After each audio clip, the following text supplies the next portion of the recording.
Welcome to DDH Properties, where we help you turn raw dirt into deer drawing gold. Whether you're managing 10 acres or 200, it all starts with a solid foundation, and that means a killer food plot. So if you're new to planting food plots, a couple things you should keep in mind. When you're working fallow land like we're doing here today, there's several steps that you have to do, and it sure pays to have some friends in good places.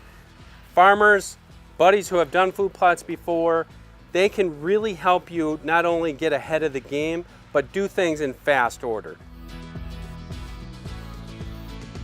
So what we're doing with this food plot here is we want to have some type of destination plot, and that required making a bigger plot on fallow land.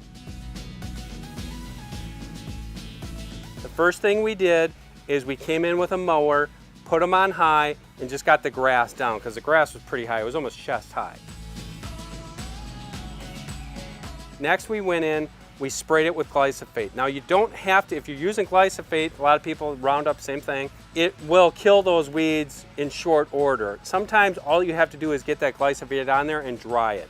We only allowed 3 hours, that's all we needed. It dried, it's very hot, it's almost 90 degrees. It was allowed to dry, and then we broke the ground, got the sod in there. Well, here in the upper Midwest, that means rock country, and I know you have rock country in other places where you live. It's very difficult. What rocks do to a food plot, obviously, you can hear it, they're terror on your equipment, but it's also hard to get forages in there because those rocks retain heat. It kills out a lot of plants. It's also hard to get the lime and the fertilizer in there. So on this plot, we brought in a farmer friend of ours. He has a rock picker. He's going in there, and that's getting all those stones, the big softball, some of them even larger size stones out of there. But the other big thing that it's doing is getting all that duff, which is the sod and all that dead material. It's getting it off the food plot. It's going to make for much better seed germination, much better soil preparation. So we're going to have a successful plot. Hopefully, once we get the seed in, get it cultipacked. Another thing we did is we added lime and fertilizer to the finished plot that we already have. Whether you're planting a garden or a food plot, get all the extra stuff off there, especially the rocks and the sod. Get that seed bed nice, test your pH, add lime accordingly, plant your seed, add fertilizer, and you should be good to go. Deer and Deer Hunting Properties is brought to you by Orion Hunting Products, America's #1 modular deer hunting blind. Because fertilizing, it's work, it requires equipment most times, and this plot here is secluded, and I don't have access to equipment, and especially most fertilizers, pelleted or powdered fertilizer, it takes a lot of work to get it back here. Now that we've got seed in the ground and everything's prepped, it's time to talk about what makes or breaks your food plot's success. Fertilization. You know, this is new to me, planting food plots, especially remote food plots. And this makes me happy right here. If you look at this, it's coming in pretty darn nice. We're getting to the end of July, first part of August, and I've got a really good established plot. The deer have been hitting it. But one of the things that's always given me some trepidation is I love gardening, but I'm not a farmer. And farmers know that you don't get this kind of growth just by accident always. You need to do a lot of things. And one of the things that has always given me a little bit of worry is fertilizing. Because fertilizing, it's work, it requires equipment most times. And this plot here is secluded, and I don't have access to equipment. And especially most fertilizers, pelleted or powdered fertilizer, it takes a lot of work to get it back here. One thing I've learned is that through gardening, I can do the same thing with food plots, and as I can apply fertilizer, liquid form, and it's gonna reduce all that work, and it's gonna help. If you look at this stuff here, all this nice stuff, now this is Antler King honey hole I'm standing in. Different plant varieties in here. I threw some brassicas in here too. This stuff looks fabulous, but now let's take a walk over here. I'm going to show you the other half of the plot that I haven't fertilized. So this is what I'm talking about here. This part of the plot is really sparse. And what I want to do here is I'm going to hit it with, I have just a little hand sprayer. This is only maybe, I don't know, 30 yards wide by 75 yards long. I can do that by hand. I'm going to hit it with some Jolt fertilizer, and I'm only going to hit the plants that are 3 inches tall or taller. Today is actually a cooler day. I don't like doing that on hot days. I don't want to stress the plants, and I don't want to do it on the young plants that are just emerging. So I'm going to hit the plants that are 3 inches tall, just hit them with some fertilizer, and hopefully it's going to look like that in about a week or so when we get some rain. You know, food plotting doesn't have to be difficult, and it really isn't. It's just paying attention to the details, and one of those big details is fertilizer. If you want to get more tonnage out of that plot, especially to get that plot from summer into fall, give it some fertilizer, and I think you'd be really surprised with the results.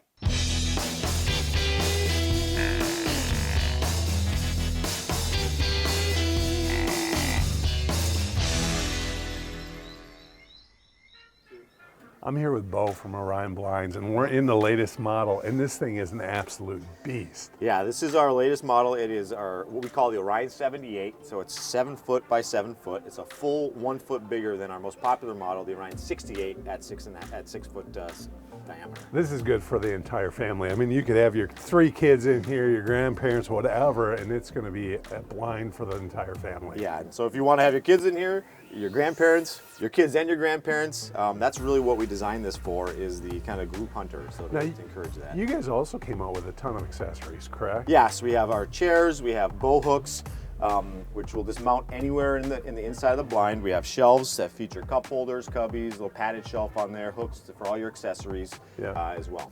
Now it comes standard with the windows, what we see? Yeah, so this is what we call our combo, right? So you end up with your vertical windows, which is going to be great for your traditional archery. You have your horizontal windows, which you can use for your crossbows, your rifles. And we do offer these in what we call an archery package, where you get this one big panel instead of having one of the horizontals. Okay. Boom, you end up with 2 vertical windows in here, so you have an entire vertical window package for archery.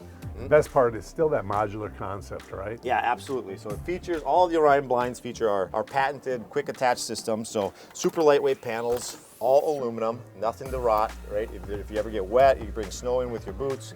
You have all aluminum panels. It's as easy as lining them up with the panel next to it, dropping them down on our patented catch, and throwing a couple latches. For me, that is the absolute best part, because you can get this blind in where nobody else's could. You're not going to get it. You know, a lot of them you're going to need a big truck, a tractor, or whatever. Yeah. Yours, I mean, you could carry them in if you wanted to, because they're light enough, or on the back of an ATV, and you got the whole blind in anywhere you need it. We love this saying: rarely are the best places to hunt the easiest to get to. Right? So we take these, and you can get them into the spots where you can't get heavy equipment. And that's really been the advantage from hunting in Michigan to hunting in Texas. It solves that problem everywhere. I can guarantee you one thing: if you want the best blind in the market, you need to check out Orion Blinds. Check it out at huntorion.com.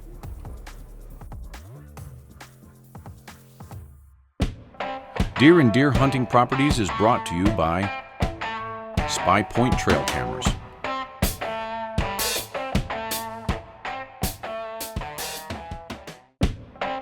Deer and Deer Hunting Properties is brought to you by PH Outdoors.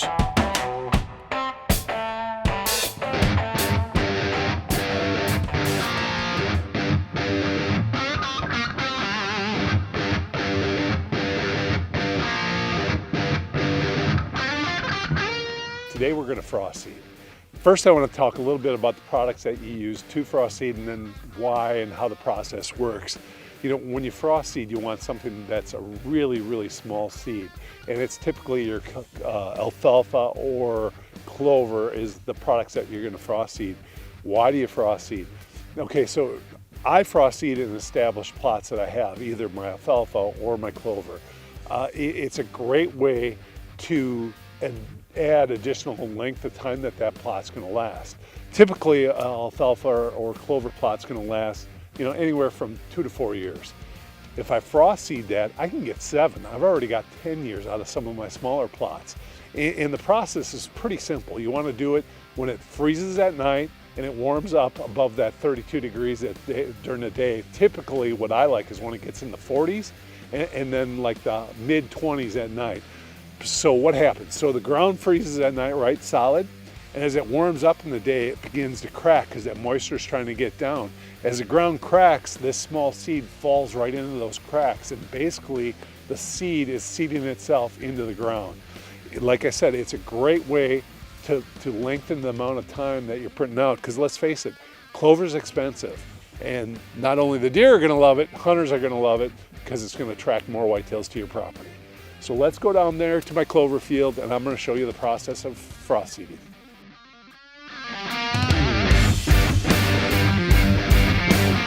All right, so how do you tell if your ground's ready to be frost seeded?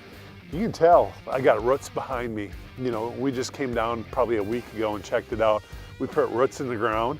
Well now, watch, I can go on top of this, stand right on the roots, jump up and down. It's totally froze hard right now. So every night it's getting to those, you know, the perfect situation. It's freezing hard, you can feel it. If you look around here, you can find deer tracks everywhere because they're already starting to eat anything that's left on the ground. So this is when you want to frost seed. I'm gonna go ahead, get some in my seeder and put a thin coat of seed all across this top here.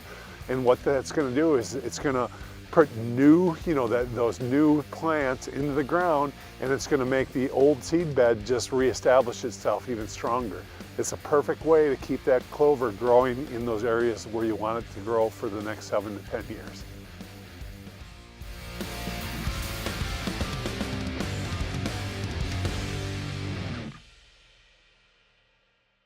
Now DDH Properties host Brad Rux heads to Kentucky to try and harvest his first ever whitetail buck, still in velvet. In early September, I always have this quest to shoot a big whitetail that's in velvet. One of the states you can hunt in is Kentucky. I got a good friend, Mark Clifford, who runs Premier Outfitters. You know, we're headed down there. Kentucky's a little bit of a drive. It's hot. You know, it always takes some time to get down there, but it's always well worth it once you arrive. Mark has shown me pictures. He's got a ton of mature deer on camera. He says he's got some great spots. The thing about Kentucky is you're always gonna see a number of different deer in stands. You know, sometimes the weather can adjust it a little bit, but you're always gonna see some mature deer.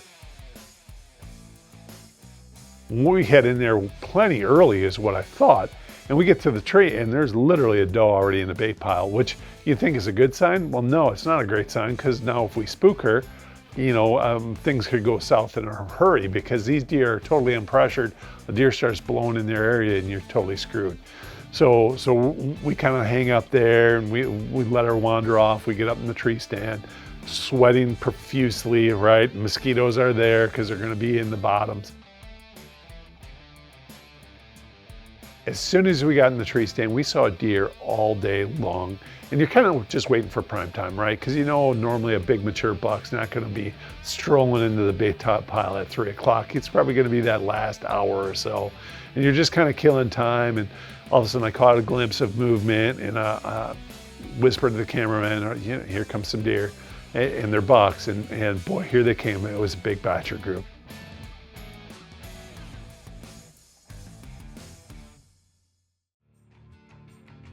Boy, here they came. It was a big batcher group, and there's 2s and 3s, and they didn't all just rush to the bait pile like they normally do.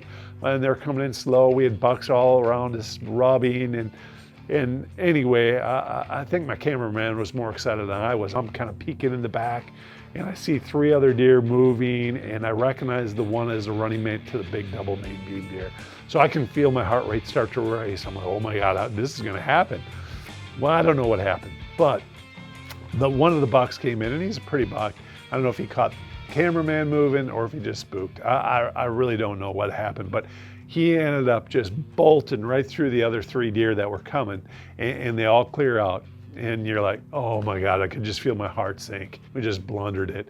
You know, when you're hunting these 5 or 6-year-old bucks, is when that happens, man, it's gonna make that hunt turn sour in a hurry. Figured if we busted him and we were in his bedroom, we weren't gonna see him again.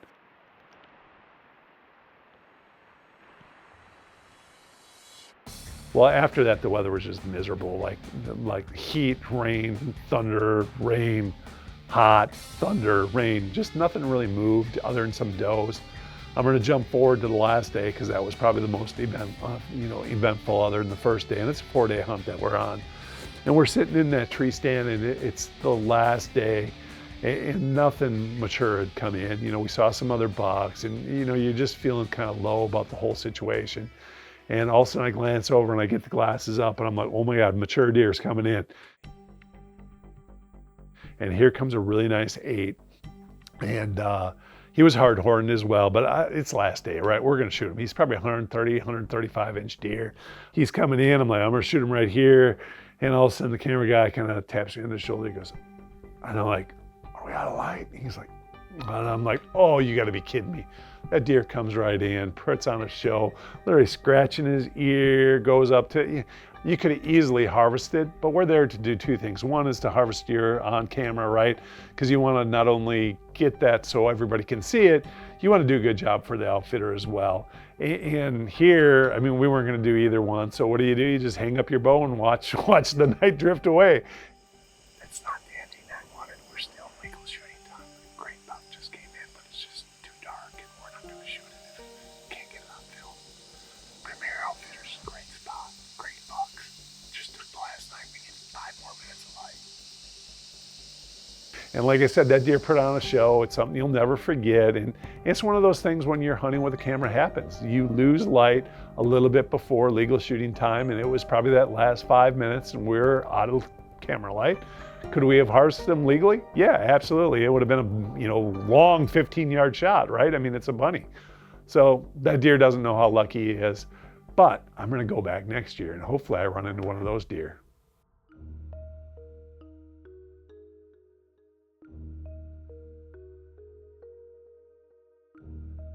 Sometimes the hunts don't go right, but for me, I'm personally always excited to get back home and hunt with my kids. It's my favorite hunts of the year. Even though I'm not the hunter, I'm the cameraman, I have more fun. My best hunt last year was with my daughter, Cassandra. And when you gun hunt at our place in the mornings, opening day especially, you're gonna get in your stand well before light, probably 5-ish, good hour and a half before light.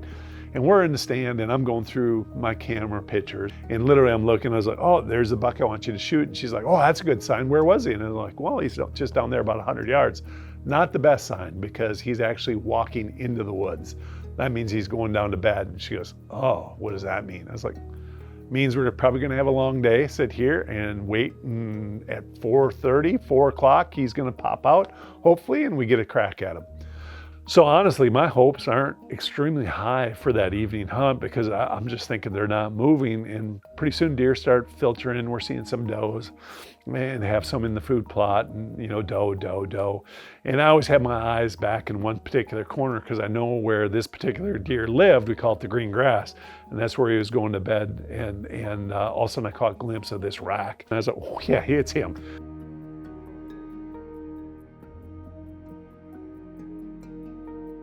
And she's like, oh, and she's nervous. And I'm like talking her off the ledge. He's gonna come in, we're gonna get a shot.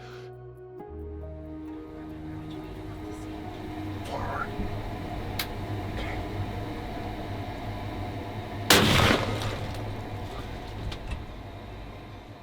For me, there's nothing better than watching your kids be successful. I don't care what the size of the deer is, and just to see their excitement. For me, you realize what buck fever is, right? So we gave him a little bit of time, but I wanted to make sure we had everything on camera. So I got down with her gun and went around and found right exactly where she shot him. And I could see he was, had expired. So I gave her the signal and over she came. And just a great, excitement, to hear her breathing and how excited she was.